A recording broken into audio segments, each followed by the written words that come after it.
Hey y'all, we're back in the kitchen and today I'm doing a side dish, something that is a big deal at the restaurant. Of course, we try to only stick with serving things that are big deals to our customers. But anyway, everybody has their favorites. Everybody's got things they like and don't like. So today we're going to do carrot souffle. It's fantastic. It's just a little sweet. You can add more sugar if you want it super sweet. I know some restaurants that serve it that it's almost like a dessert. I don't like it. I want to taste carrot. I don't like it that sweet. But anyway, having said that, excuse me, I'm going to make one statement. I know I look like a old hag most of the time in these videos, and it's something I've kind of struggled with. Maybe I look like an old hag all the time, but anyway, you know, should I fix my hair? Should I change my clothes? Should I? And I thought, you know what? I'm done. I'm done thinking about it, worrying about it, talking about it, whatever. What you get's what you get. I got up this morning, I milked a cow, I fed pigs, I fed chickens, I moved baby chicks, fed dogs, came back in. I've been working on restaurant paperwork, you know, washing all the milking equipment. I got laundry going back here. I mean, it's just between a farm and a restaurant and doing this, my days are pretty full. So I ain't got time to worry about what, you know, this is. I got to dress for the farm, do what I got to do, and I'm sorry. You know, maybe y'all can just not watch the video until I flip down into the food, and we're all good. So anyway, I'll hush, get the camera down. I just don't want to say anything else anymore in any video about, I'm sorry for the way I look, because it's just what it is out here on the farm. It is what it is. So I'm going to flip it down. We're going to get busy. Okay, so what we've got here is 1.5 pounds of local fresh carrots. They're beautiful. And no, you don't have to have local fresh, but they're good. I don't peel my carrots, ever. I wash them, and depending on what I'm using them for, I may not even wash them. I may just boil them, drain the water, and go on. But anyway, these were a little bit dirtier than normal, so I washed them real good. If there's any little funky spot like that, you can tell something in the ground nibbled on that, I'll just kind of, you know, knock that off. But it's not going to hurt you. It's not a big deal. But for this dish, again, 2.5 pounds, and you want to cut your carrots in small pieces. Now, here's the key to this. I cut mine kind of pretty small because the smaller they are, the quicker they get soft when you boil them. And I'm all about quick, and you know, I don't want to throw big chunks in here and it takes 45 minutes for it to get soft. So if I got a big fat one on the end like that, I'll split it that way, cut these, and then once you get down here to this skinnier end, it doesn't have to be cut in half. And then we're going to boil this. I've got a pot over here with some hot boiling water. We're going to throw it in there, and we're going to boil them until they're just fork tender. I mean, you don't want them mushy, but you don't want them hard either, because this is a souffle, so it's going to be light and fluffy. So again, the smaller you make them, the quicker they boil, and then you can just move on. This recipe couldn't get any easier, and I know I say that a lot, but running a restaurant, you want things. I mean, I have a few things that are pretty dadgum involved, but for the most part, I try to figure out the simplest steps, the easiest things to do, because when you're feeding a lot of people, you know, in larger volumes, it just makes life easier. So we're going to boil these till they're fork tender. Oh, good. And I just threw that on the floor, so I would be picking that up and washing that off. And then mixing in some butter, sugar, milk, salt, a little flour. And yes, you can do this gluten-free, of course. Blending it all up, putting it in a pan, and baking it. And that's all there is to it. It's a great dish to prepare ahead. You can do it all and just pop it in the refrigerator and then bake it the day of. That works really well, even if you're prepping for the week. Get it all prepped on Saturday or Sunday or whenever you do your prepping, and serve it whenever you serve it later in the week. It'll be perfectly fine. You know, bake it and serve it. So anyway, I'll quit ranting. I'll finish cutting carrots. We'll get these boiled. I'll show you what they look like, and then we'll move on to the next step. Okay, I've got all my carrots cut up, and one last point I wanted to make, and I did not do a very good job this time, is the more uniform you can get the size of your carrots, and this goes for any time you're boiled like potatoes or whatever, the better, the more evenly it'll cook. Example, this, see how fat and thick it is right there, and it's kind of thin over here, is going to get done a whole lot slower than this little thing. Now, when you're dealing with unevenly shaped vegetables, you can't help that. But the more uniform you can keep the size, the more evenly things will cook, and just the better your end product will be.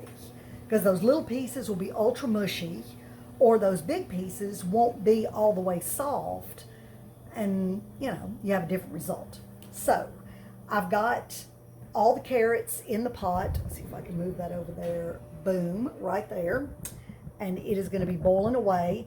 Now I'm going to gather up the other things that we need to mix together, and we'll go from there. Okay, so once our carrots are done, we'll drain them really well, make sure, all the water's off, and then put them into a blender. I got my handy dandy Ninja blender sitting here. And then this other we're going to mix up is just going to go on top, and we're going to blend it. You can actually just measure all this stuff straight into your blender bowl, but I just like to get it mixed up and have it ready. It just moves things along. So anyway, so we've got a 1/4 cup of flour, and yes, you can use a gluten-free flour. It works perfectly well. I use brown or white rice flour at the restaurant, whichever one I have available at the moment. Then we're going to have a 1/4 cup and 2 tablespoons of coconut sugar. Now, this is where you can get into, if you want it sweeter, you can use a cane sugar. I don't like mine super sweet, and coconut sugar isn't super sweet. So that's why I use that. You can use a brown sugar. I mean, that works well, but again, it's just going to be sweeter. So it just depends on what you're looking for. Then 1.5 teaspoons of baking powder. Teaspoon and a half. And then we need 1.5 teaspoons of vanilla extract. And ooh, I gotta make some more.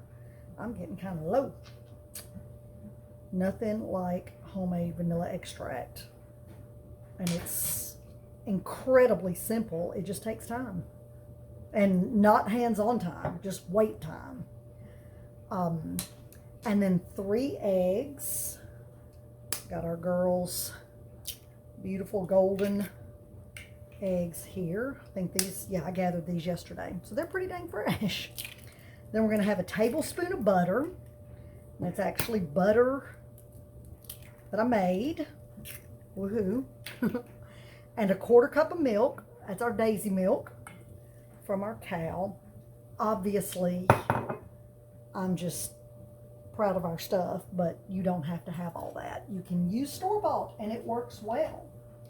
All right, there is the butter. Just a tiny bit more, because I didn't measure it real well. And then we're going to have 1/2 teaspoon of salt, and that's it. And then this gets poured, and you know what I just did? I am running my mouth and not paying attention. Okay, so typically I don't put the butter in until the end and put it on top of the hot carrots because you want it to melt. I mean, this is pretty soft. It's been sitting out, but you want it to melt good so you don't have globs of butter in your casserole or your souffle. So I'm just going to mix this around. I still got to put my salt in. I didn't get my salt out. I'm just batting 1,000 today. But this is what's going to get poured and blended into the carrots, and then in the oven it goes. So I will grab some salt, and then we're just waiting on carrots. Okay, I got my salt in there. And then I was just going to show you, see how the flour wants to kind of glob up? I like to mash those little globs out. You can run it long enough in the blender and probably get all of them out, but I don't want to take that chance because I don't want to bite down into a little dry patch of flour. So I'll just kind of mix this around, beat those down while I'm waiting on my carrots. Okay, so I dug around in the pot, found a pretty good size, and see, pretty good size carrot. I guess I could finish my statement. And the fork just goes in, well, not in the same holes, really easily. Doesn't take any pressure at all. So if the big ones are done, you know the little ones are done. So now I'm going to drain these really well, and then we're going to mix all our stuff together. Okay, here's what I'm going to do since it's just me and my husband. This makes a pretty decent size, like 2-quart casserole dish. Well, that's way more than we can eat. So I'm going to use this little, what is this, 22 ounce, so almost a cup and a half, casserole dish. Put some in there and bake it. We'll have that for dinner. And then I'm going to put the rest in this 6-cup glass pan. I'm going to partially bake it, like get it about halfway done, and then put it in the freezer. And then next time we have company, I can pull it out, let it thaw, finish baking it, and voila, we've got a from scratch, ready to go casserole. So that way we don't sit here and eat carrot souffle for the next 3 or 4 nights and, you know, get like, oh, I'm over it.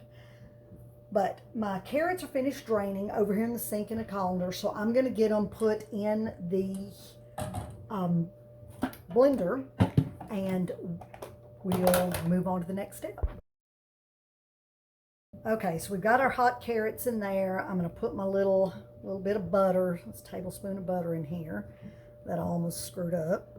One thing I'll tell you, you know, I'm all about lessening the amount of dirty dishes. So once upon a time I thought, oh, I'm just going to mix the egg and the flour and everything in here, dump my carrots, blend it up. Not the greatest idea, because that stuff wants to settle to the bottom, and then you can wind up with globs of sugar or flour stuck to the bottom that don't want to mix up real well. So I've just found it's better. Just go ahead and dirty the 1 extra bowl and then pour it on top, pop it on your blender, let it blend until it's, I mean, you're going for like a baby food texture. You're going to blend until it's to that texture, and then it comes out and goes straight into your casserole pan and into the oven. Now I am going to put mine in my casserole pans and set them to the side because I have to go out to the barn and build a rack in my feed room to put my milking stuff on when I'm done milking, so it's not sitting on the counter. So that will be done before I come back and bake. But just another thing, you know, put stuff together when you have time. Don't wait until like, okay, I got to have supper in the next hour. Everything needs to be started from the beginning.